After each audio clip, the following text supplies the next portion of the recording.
Donc, je pense qu'une des premières leçons à tirer du DRO, c'est que malgré vraiment une variété de contextes qui sont représentés au sein de la Confémine, il y a vraiment plusieurs enjeux de la profession enseignante qui sont communs à l'ensemble des pays. Donc, on a pu vraiment proposer des recommandations qui s'appliquent à peu près à tous les contextes.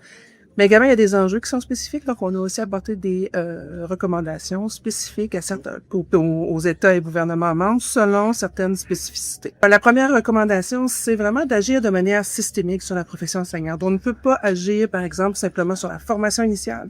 Il faut réfléchir parce que les choses sont dynamiques. Donc, si on agit sur la formation initiale, par exemple, ça va avoir des impacts au niveau des statuts de la rémunération.